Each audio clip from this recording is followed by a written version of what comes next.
सितंबर का महीना था। काली अंधेरी रात थी। धीरे धीरे से हवा की ठंडी लहरें आ रही थी।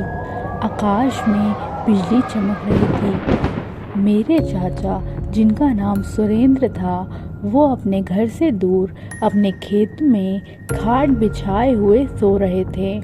उनका खेत गांव के तालाब के पास था। बारिश के कारण पूरा तालाब भर गया था और खेत में घास भी ज़्यादा हो गई थी। उसके कारण अंधेरे में यह सब बहुत ज़्यादा डरावना लग रहा था। उस तालाब के किनारे आम के 5-6 बड़े बड़े पेड़ भी थे। आम के पेड़ की डालियों की आवाज़ भी काफ़ी डरावनी थी। अचानक खेतों में बंधी हुई भैंसों ने चिल्लाना शुरू कर दिया। चाचा को पता ही नहीं चल रहा था कि आखिर ये भैंसें ऐसा क्यों कर रही हैं। उन्हें लगा कि शायद ठंड के कारण ये भैंसें चिल्ला रही हैं। इसीलिए चाचा ने खेत में चिमनी जलाई। उस चिमनी के उजाले में चाचा की नज़र उनकी खाट पे पड़ी। उन्होंने देखा कि एक औरत उनकी खाट पर बैठी हुई है। यह सब देखकर उनका शरीर डर के मारे कांपने लगा। उसी वक्त बादल में बिजली का तेज झटका हुआ। वैसे तो चाचा बहुत बहादुर थे, लेकिन आज उन्हें भी थोड़ा डर लग रहा था। उसी वक्त चाचा ने आग में सूखी घास डाली और आग को और ज़्यादा बढ़ाया। इसकी वजह से वो औरत ठीक से दिखाई दे रही थी। चाचा ने उस औरत से पूछा कि तुम कौन हो, पर सामने से उस औरत ने कुछ भी जवाब नहीं दिया। इसीलिए चाचा हैरान हो गए। वो बहुत ज़्यादा डर चुके थे। डर के मारे वो खड़े हो गए।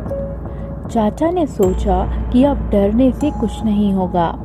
उन्हें हिम्मत से काम लेना पड़ेगा, क्योंकि जो डर गया वो समझो मर गया। चाचा ने एक बड़ी लकड़ी हाथ में ली और बोले, कौन हो तुम? तुम्हें क्या लगता है कि मैं तुमसे डर गया हूँ? लेकिन सच तो यही था कि चाचा अंदर से पूरी तरह से डर के मारे कांपने लगे थे। चाचा का ये गुस्से वाला रूप देखकर वो औरत खड़ी हो गई और जोर से बोली, क्या तुम मुझसे डरते नहीं?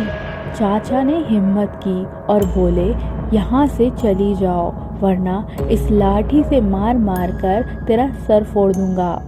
इतना बोलते ही चाचा ने हाथों में लाठी उठाई और उस औरत ने जवाब में कुछ कहा, अब तू मुझे मेरे ही घर से बाहर निकालेगा।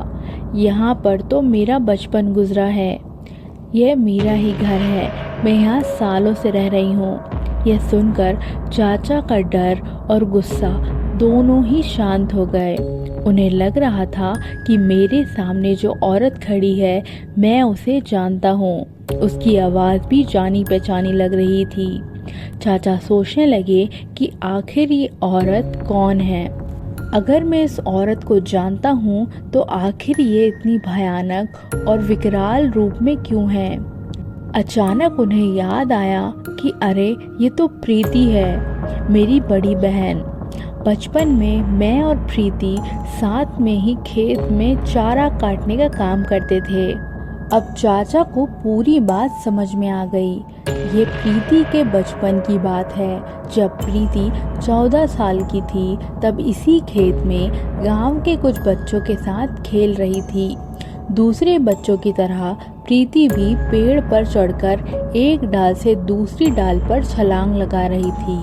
अचानक प्रीति जिस डाल पर बैठी थी, वो डाल टूट गई और प्रीति मुंह के बल नीचे गिर गई।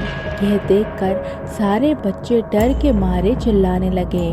बच्चों की चिल्लाने की आवाज़ सुनकर बड़े लोग भी वहां पहुंचे और प्रीति को उठाकर अस्पताल ले गए। लेकिन तब तक काफ़ी देर हो चुकी थी।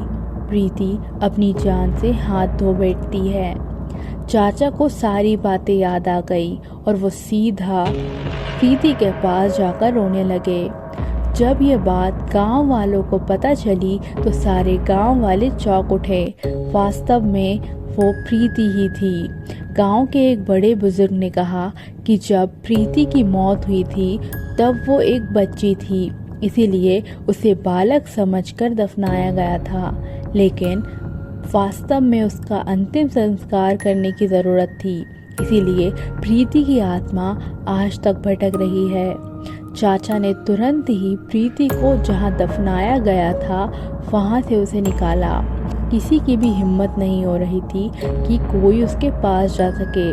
उसी वक्त प्रीति की आत्मा ने गांव वालों के सामने आकर कहा कि हाँ, आपकी बात सही है, मैं मर चुकी हूँ। आप लोगों को मुझसे डरने की ज़रूरत नहीं है। मैं अभी भी इस गांव की बेटी हूँ, लेकिन मैं आज तक भटक रही हूँ। मुझे मुक्ति दीजिए। बाद में चाचा ने प्रीति के शव का अग्नि संस्कार किया और उसकी आत्मा को शांति दिलाई।